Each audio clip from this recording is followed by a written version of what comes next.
Hello.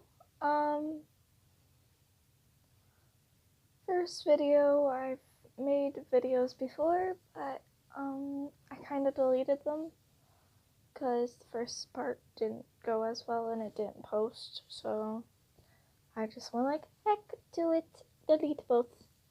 Um, but I can do both if you want. Um, Today I am thinking about mental health. I know not everybody has it, but it's a very important thing to talk about. Um, and yes, this will be different from my normal stuff that I post on here. Most of it is going to be makeup or any of that, or gotcha or something like that. But today I felt very stressed, and so my anxiety was all the way up. Um, so yeah. So you might be wondering, what anxiety? Um, I have anxiety about yelling. I have anxiety about crowds, and I just have an overall urge for everyone's approval. That might not be a mental issue for most people. It's actually very bad in some cases. Looking for somebody's approval every time you have something done, it's kind of bad in a way.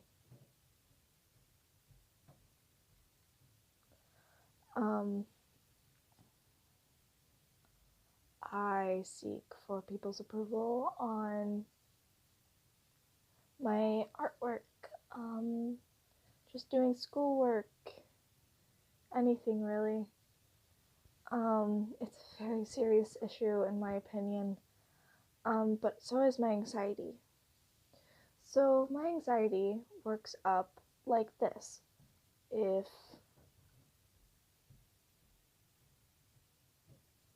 I have to be careful with this. If my anxiety is up with stress, I get very twitchy and all that. It mostly happens when I'm doing schoolwork, is when I start doing twitches.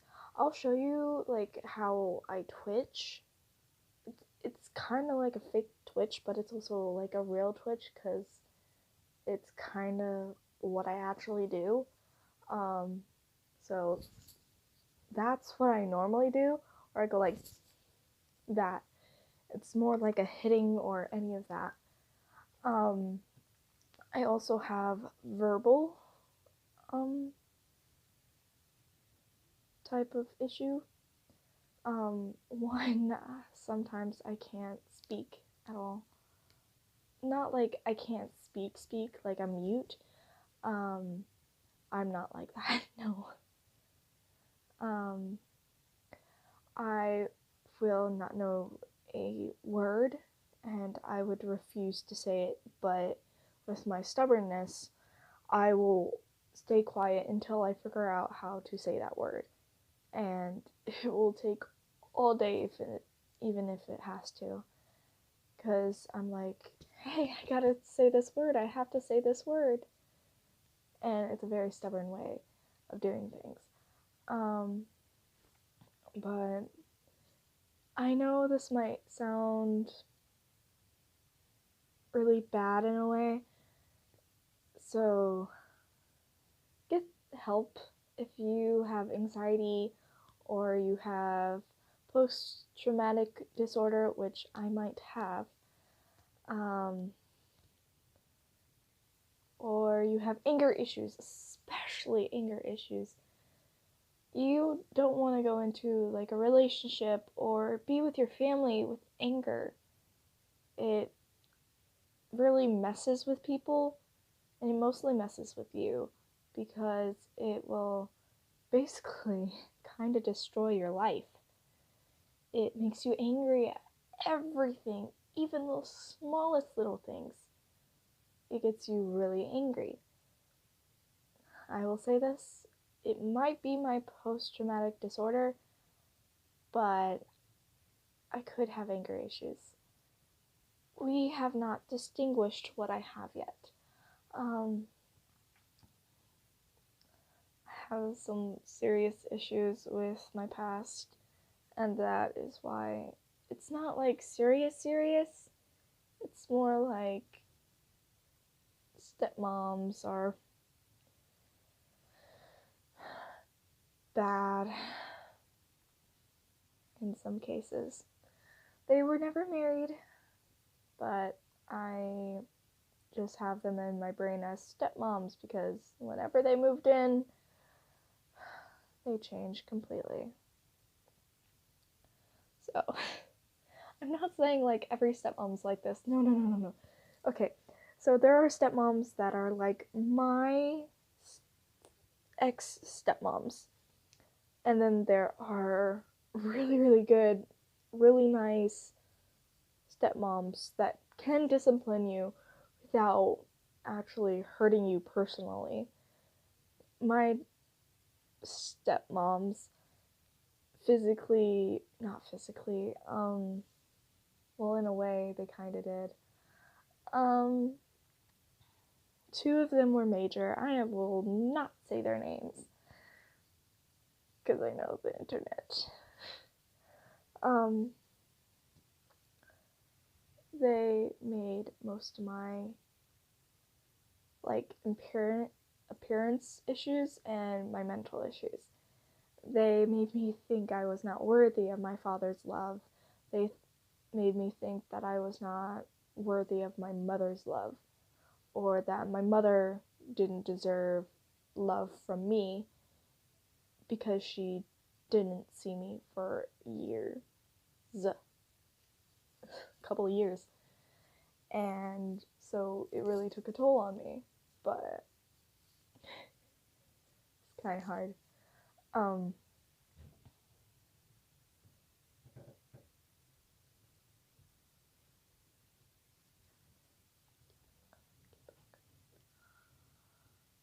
Sorry, my grandmother is around, so I'm going to stay quiet a little.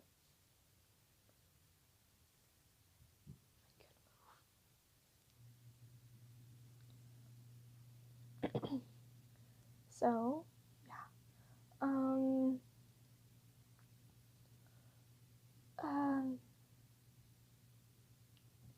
Sometimes it could help the anxiety and all that. Anxiety kind of helped me in a way. It made me aware of my surroundings even more. Because you're always cautious about everything when you have anxiety, I guess. That's what my friend told me the definition of anxiety was. So I'm just gonna say that. By the way, information is not completely correct. I'm basing this off of my own experiences. Like I've been saying, I am saying things that I've gone through, what I have, maybe. Okay, I'm gonna sound really bad. I have never gone to a therapist or anyone to help me with these type of troubles. I don't talk to my parents about it that often. They know about my problem in the past.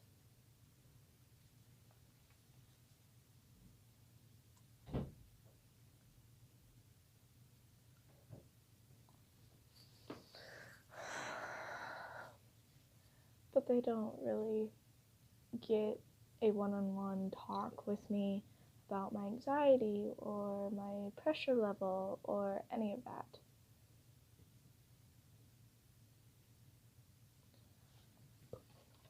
Sorry, I need to throw this away.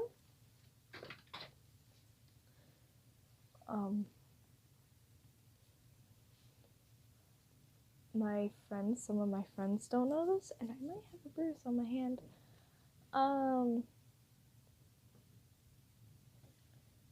Yeah.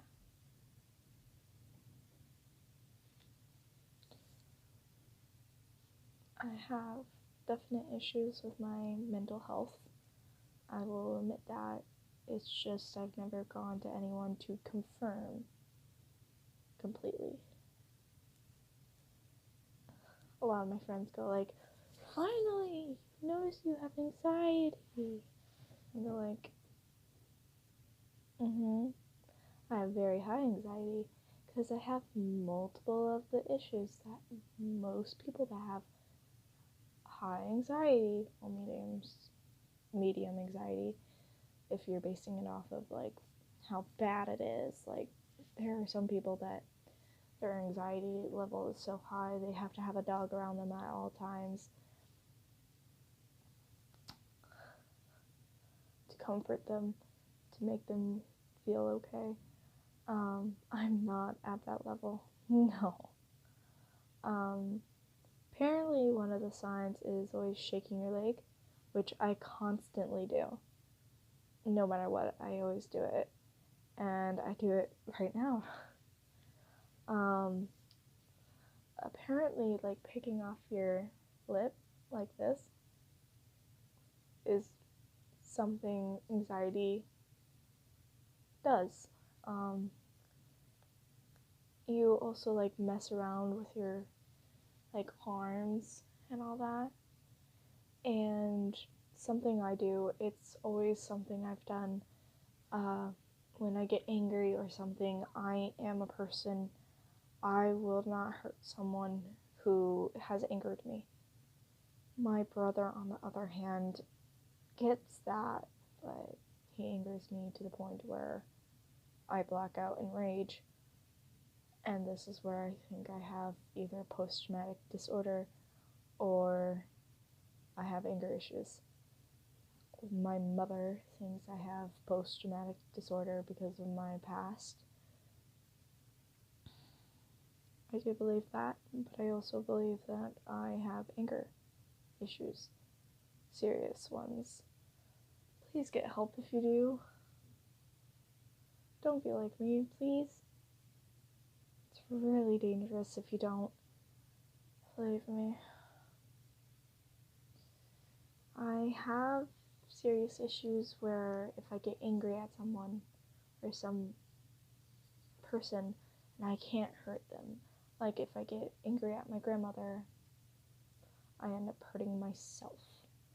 I have a little tiny scar on my hand, not my hands. I can't do it on my hands. On my arms. It's a thing I do to get out my anger because I was told at a very young age, never punch a pillow, never punch a wall, never punch anything. And I'm like, okay, I will live by that rule. And I have, but it's also harmed me in a way. I will pick at my arms when I get angry. One time I was getting yelled at, and the anxiety and stress level and me getting hurt, like personally, caused me to bite my knuckle, which is another sign of anxiety, apparently. It's,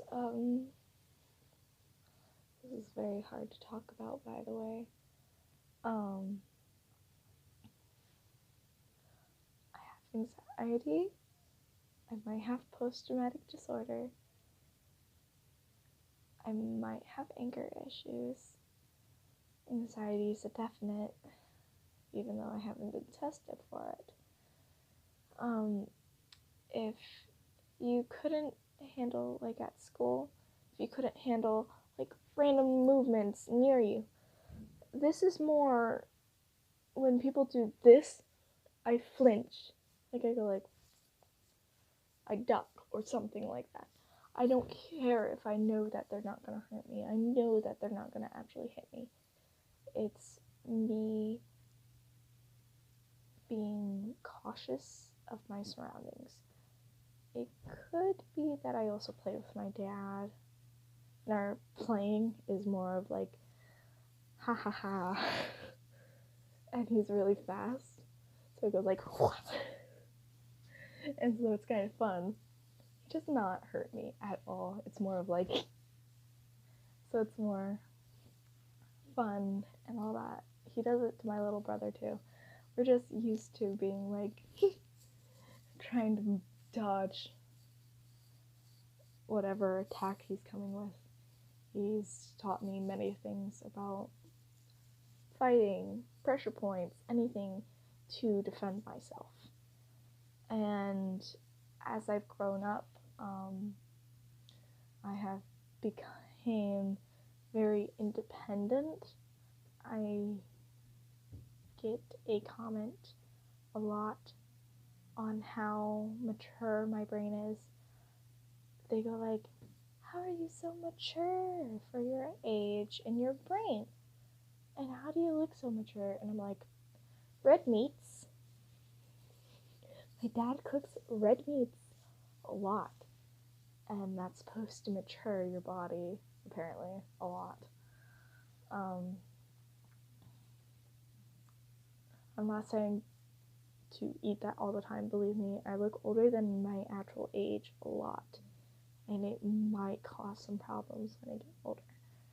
Where if I'm 60, I might look like I got ran over by a train. But my cousin, she looks younger than her actual age.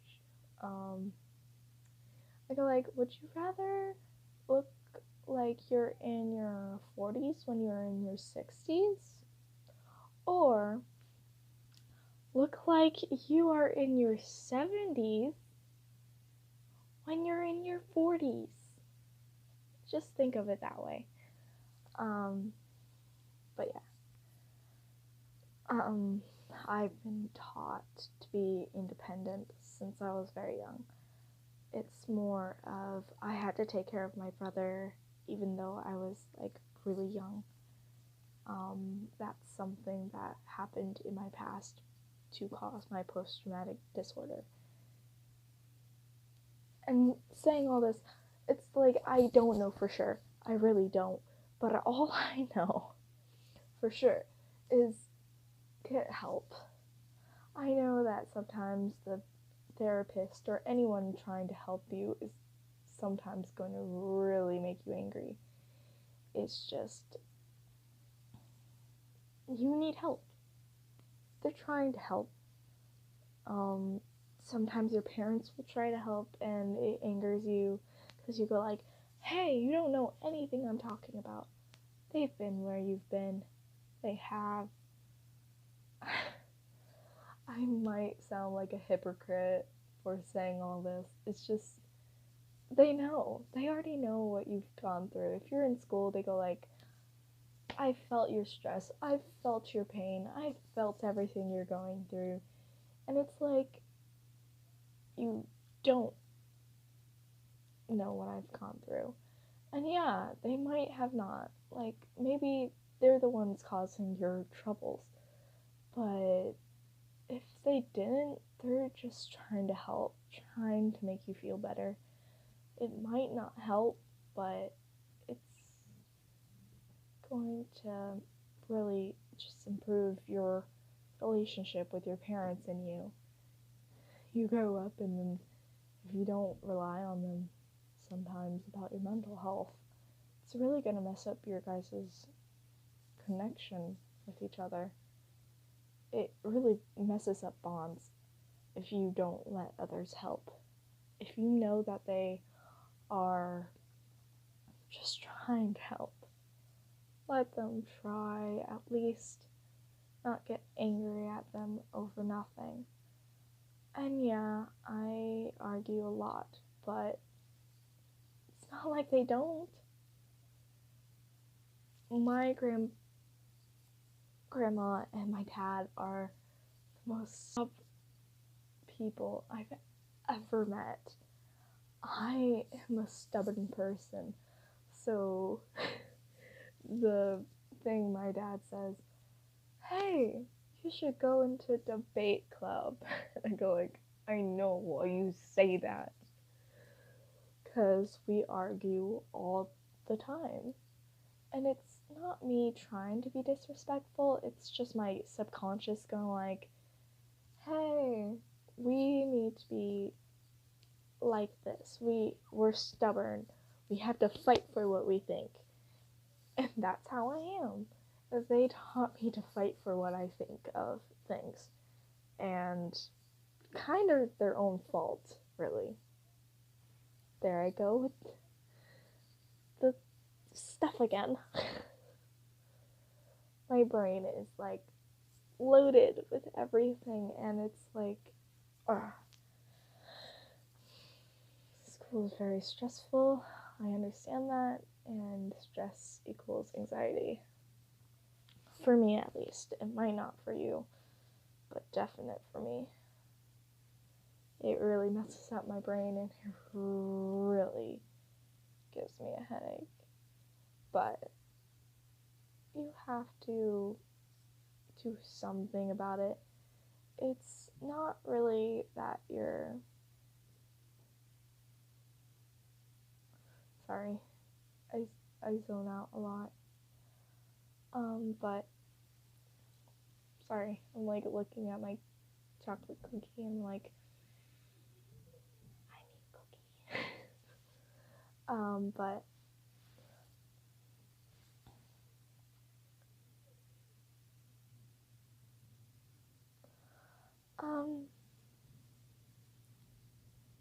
people sometimes are going to try and help you, or they're going to try and hurt you. I have anxiety about yelling, and I'll give you an example of when that happened. My anxiety about yelling either ends up with, if someone yells at me, I end up with either getting really angry and start yelling at them, or I start crying and sobbing and all that. I'm not very well with yelling because most of my life I was put in a yelling setting, and it's not like a, hey, get your butt down here and all that, like a caring way. It was more like fighting between stepmom and dad. I sleep with my door closed because when I was younger, my dad was almost hit in the head with a lamp with my little brother in his hands, and my little brother was at least 1.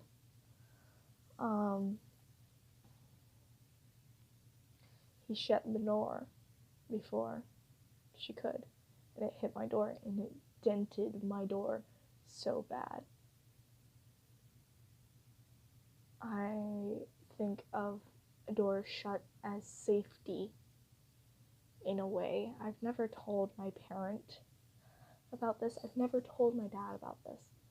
That's why I shut my door while I sleep. It's not because, oh, you want to keep this temperature in your room.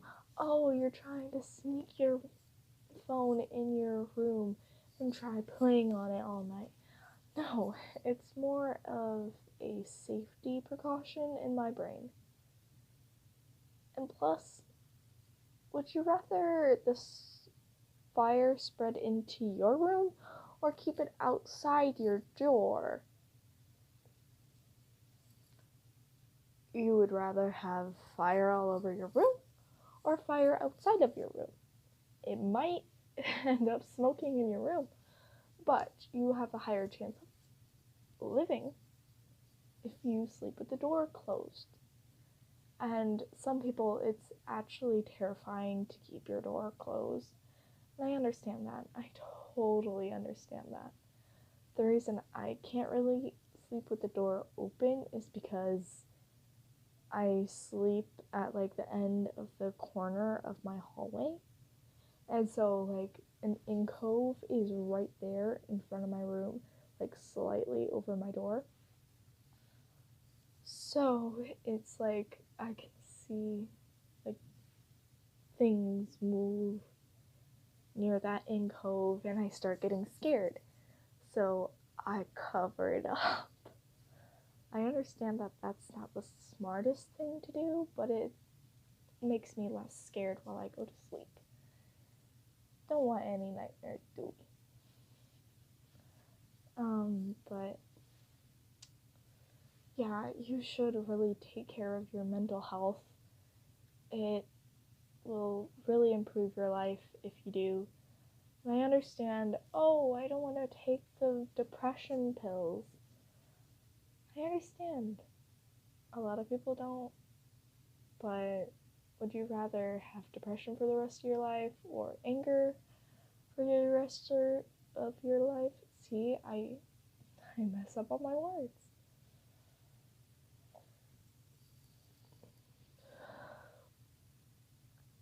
But I would rather be a neutral, at least neutral human being. And I know pills suck. They do.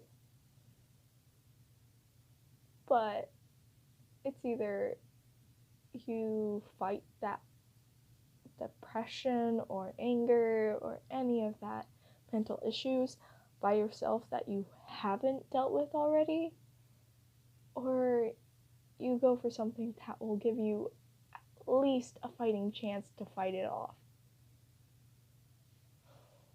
Like, think of Xander's sides. Like, really. Okay, anxiety is a very close thing to depression and his mind. It could be the same for you. It's more of a cautious thing for me. It's more of, oh, this person's gonna do this thing. I have a very good reading to people. They say one single thing that set off my radars, and I'm like, you are no longer in my life. You are toxic. Get out. But sometimes I don't have the courage to do that. I am an introvert. I don't talk to many people. So when I find a friend that's willing to be my friend, I go like, hey, someone's actually listening to me. And then I find out they're toxic just by one single radar. It really messes with me a lot. But you never know.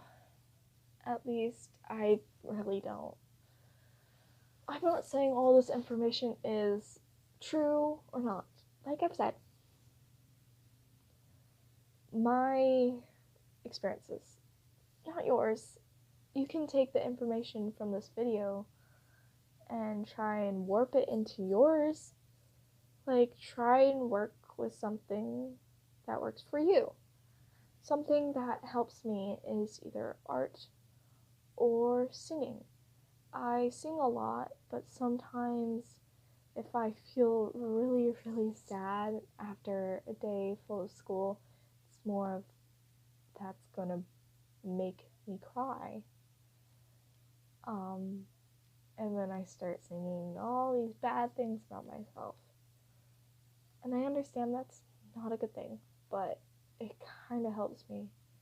Crying actually helps a lot.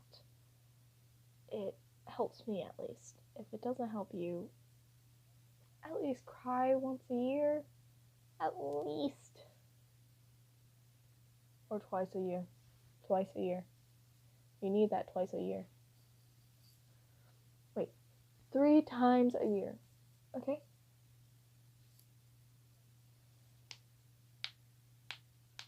Sorry if this irritates everyone. My fingers really need to get popped, but I'm sorry if that bothers anyone.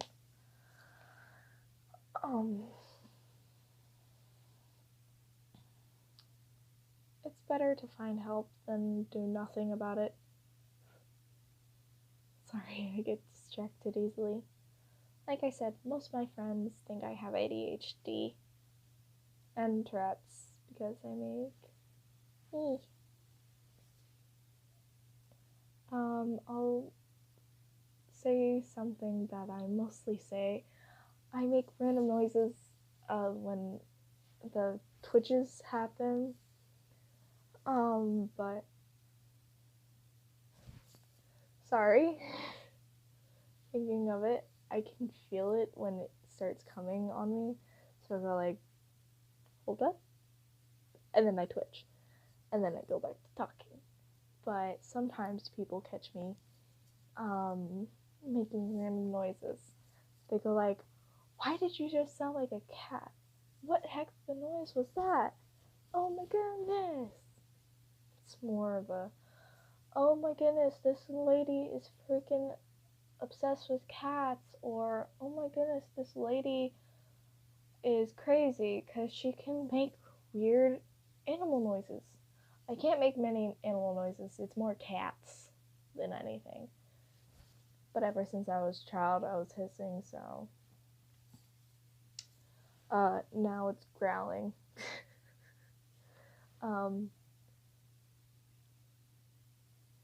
So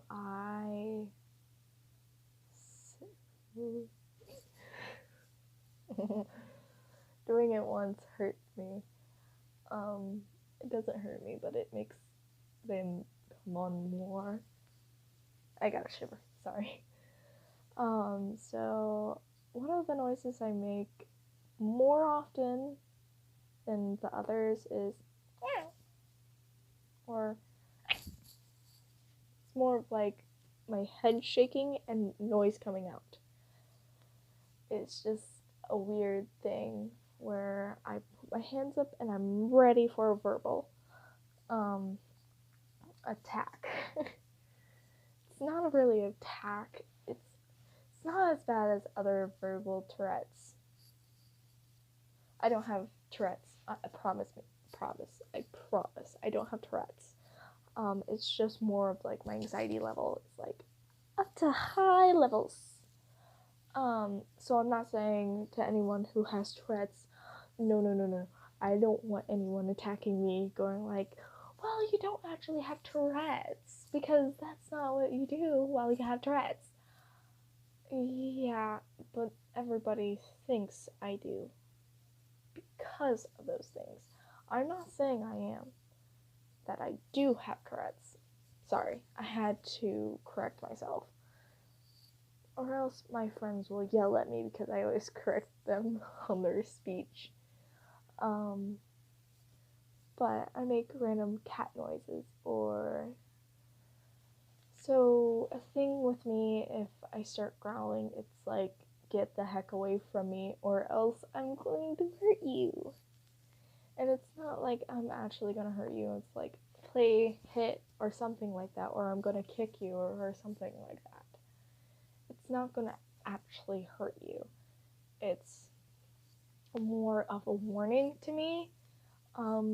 I'll growl if you want. If you don't want me to growl, well, if you don't want to hear the growl, and I would suggest not doing this around dogs, because I've done it around a dog before, and they could just like perk up and go like, they get really angry real quick because they go like,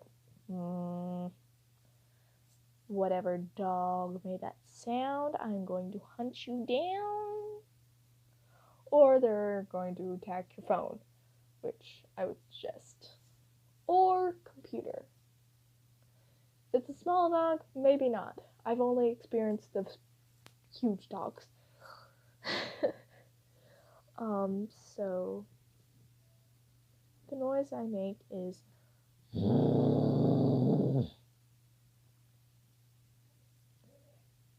and sometimes it's in a series. A lot of people think, oh, I thought you were my dog. Bye.